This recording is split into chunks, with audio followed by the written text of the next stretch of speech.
Welcome to Cartoonist Kayfabe. My name's Ed Piskor. I'm Jim Rugg. And I'm Tom Scholey. We're going to be looking at the Teenage Mutant Ninja Turtles RPG books from Palladium that contain Eastman and Laird artwork that you've never seen before. But first, Jimmy, what do you have? I have patreon.com/JimRugg where you can download out-of-print zines and mini comics, about a dozen of those available. You can also see how I make the comics I make, like Street Angel, Deadliest Girl Alive, which is available now wherever books and comics are sold online or in comic shops. You can pick that up. You can also see original art on my Patreon, sketches, scripts, and basically the whole process of what I make, including Red Room cover variants from sketch to finished piece. So that's what you can expect there, patreon.com/JimRugg. Tom, what you have? Here's Jack Kirby, The Epic Life of the King of Comics. Eastman and Laird make a little cameo in there. And it's the life story of Jack Kirby, drawn in pencil, the same tool that Jack Kirby used. And it's his whole life from start to finish and all the different things he created. We also got Fantastic Four Grand Design. One of Jack Kirby's great creations with Stan Lee. It's the whole story of the Fantastic Four told in one volume. I also have a Patreon. Go to patreon.com, search Tom Scholey, and see the various comics I'm working on. And I have a YouTube channel called Total Recall Show, and we just reviewed the novelization of Quentin Tarantino's Once Upon a Time in Hollywood. Red Room Comics in the Wild, Murder on the Dark Web for Fun and Profit is the name of the game of the Red Room universe. And we have completed the Antisocial Network, the first season of issues of Red Room Comics. Every issue completely self-contained. So if you see an issue, grab an issue, scoop it up. You're going to get a complete experience. This one, inspired by EC Comics, down to the lettering, down to having a horror host. This guy, his name's the Cryptocurrency Keeper. You can find these at your local comic shop. Get them while they're hot because they're going quickly. If you don't have a good shop nearby, go to the Fantagraphics website at the link tree in the description below. We've just reprinted issue number 1 because they disappeared off the shelves really, really fast. So if you have interest in having a physical edition of issue 1, you got to get this quick because I don't know that there will be a third printing. Hit up my Patreon, patreon.com/EdPiskor. We'll get you access to these pages before they hit paper. For $3, you could get the complete archive and free access to the free comic book day to give you a good primer into the series so that you know what you're getting into before you get into the actual issues. All those links available in my link tree in the description below this video. These are kind of mythic, man. The Teenage Mutant Ninja Turtles RPG books. Some of the very first licensing, maybe the second or third pieces of licensed merchandise after those pewter figures by a company called Dark Horse. Man, that isn't the Dark Horse of Mike Richardson. Which I'm guessing, like those pewter figures, you might use in conjunction with your Turtles role-playing campaign. Why the hell not, man? Double-page spread covers on these suckers, man. You know, they were really good at covers.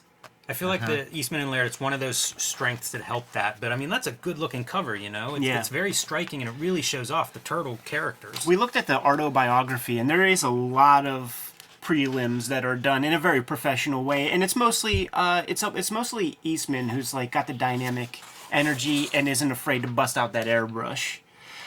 So this is, what you would expect, man. We have, like, character Bibles and class imagery and stuff, but you're getting Eastman and Laird artwork from a prime period of 1986, and this just is not reprinted elsewhere. This is wild, yeah. Classic duotone on those things. Which would have been the standard operating procedure for RPG books, into the mid-90s. Tim Bradstreet, you'll find so much. Like, look at this, dude. Well, I'd say like 90 to maybe 100% of what you're seeing here is completely original. It's not just like yanked from a comic. And look, something like this, it's like, do they really feel like making a whole comic about this story? No, but is it great to see just this like one wild image from it? And it's like them doing this is 86, so those black and white Boom comics are coming with the gerbils and the hamsters. So like little promo action there. This is like, how EC Comics had Panic to be their own kind of crib off of Mad. This is their killer koalas. And these look like they could be good proto images for future toy designs. Yeah. Toys, animation, any of this stuff. You can almost sense them just fleshing out their universe. Maybe getting their first taste at that licensing and thinking like, yeah, we could do this. We could make all kinds of Turtles merch. they like cloned Shredder. I mean, cloned Splinter and made these like super mutant versions of him. Super fun artwork, man. Yeah, just like the turtles in situations you wouldn't typically see them in, like fighting a shark. That's amazing. In some subterranean lair. And each of these books has a unique comic strip that is an Eastman and Laird strip. You know, it has the other Mirage Studio mates handling other duties, but the other comics had that as well. The very cool screen tone. Your that round screen tone. It's so fun. Is that concentric circles? Is that what that means? Yeah, Okay. that is what concentric circles are. Yeah, not a spiral. No. Yeah. Yeah, these are complete comics. It's amazing. Yeah, and like, what's the difference between this and something that would show up in like an issue of they're Teenage even Mutant Ninja Turtles? oversized. If you're coming from like comic book, and I mean, I guess those original Turtle comics were also, yeah. oversized, but it's pretty good looking Super stuff. tight. There is the Mirage trade paperback. I think it might be called something like Shell Shock or something like this. Yes. That collects all of this kind of material where not only were they producing their own regular comics through Mirage Studios, but it seemed like they were participating in any anthologies that would have them, or they would make friends with other people and like goose the numbers of their comic by including like a little Turtles backup comic in like a Flaming Carrot issue. Crossovers, man. You know, it's a classic method. I was thinking, looking at that comic too, how great it is just to see their lettering. Yes. You know, we talk so much about lettering and hand lettering and stuff, and it's such a distinctive element, you know, and it really stands out, I think, in the Turtles. Really strong work. This one looks like it might be older. Oh, okay. So the first one was a Eastman cover. Here we're getting some Peter Laird energy, Nice. and he was the proponent of those Triceratons. Actually, he did make Triceraton figures. Definitely a different look there. Love their world. Yeah, this is reused. Yeah, from the actual issues, 2-page spreader. But look, we get a map of the Triceraton universe. Have you guys ever thought about doing like a comic where the conceit is it's in the form of one of these? So you got like little comics bits and then some like info dump. I remember trying to think of like how to do like a GUI role playing game with hit points like in comic book form. Yeah. Somebody will crack that code. I've seen versions, but nobody ever did anything sexy enough.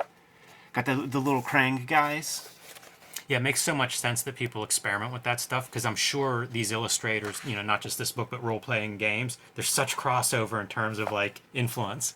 Tom, you know where these things appear after this, right? No, what is it? In that 4-player arcade machine, Oh, man. yeah, right, yeah. Wow. That's their origin. That's a pretty badass image.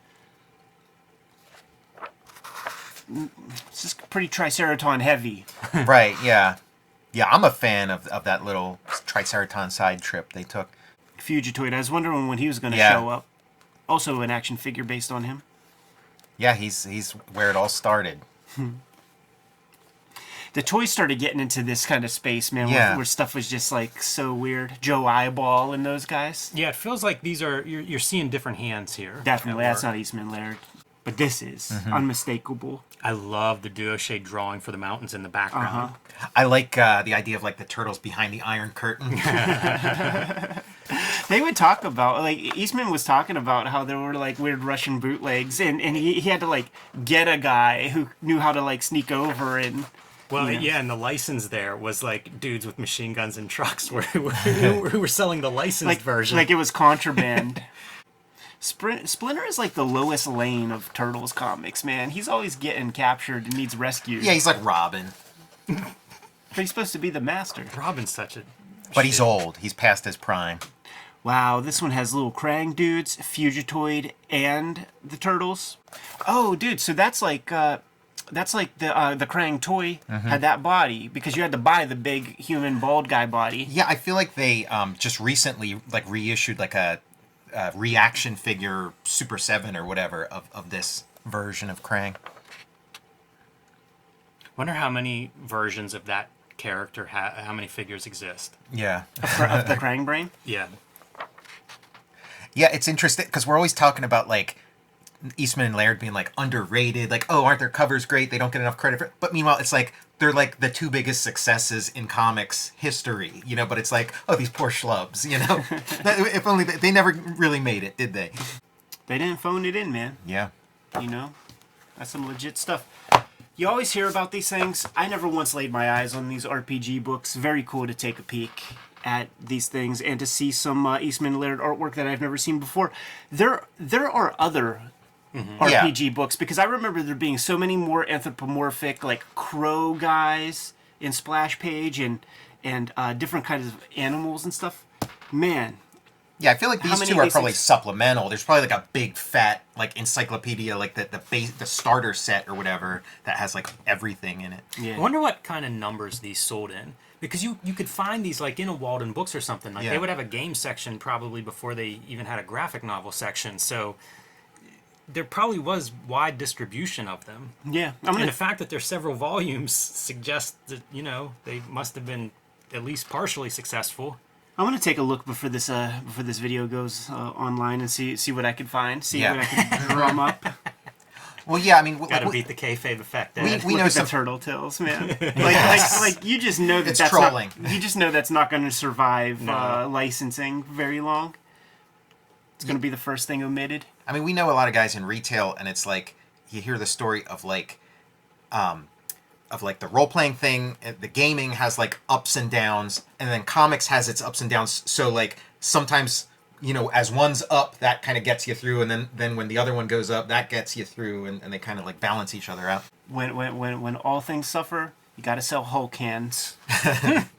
Kayfabers, like, follow, subscribe to the YouTube channel, hit the bell. We'll notify you when new vids are available. Jimmy, what's out there? Join me on patreon.com/JimRug, where you can download out-of-print zines and mini comics. You can see original art, scripts, sketches, layouts, pencils, how I make the comics I make, like Street Angel, Deadliest Girl Alive, all of that and more on patreon.com/JimRug. Read Jack Kirby, The Epic Life of the King of Comics. Read the story of another quartet of super characters, Fantastic Four grand design, and check out my YouTube channel, Total Recall Show.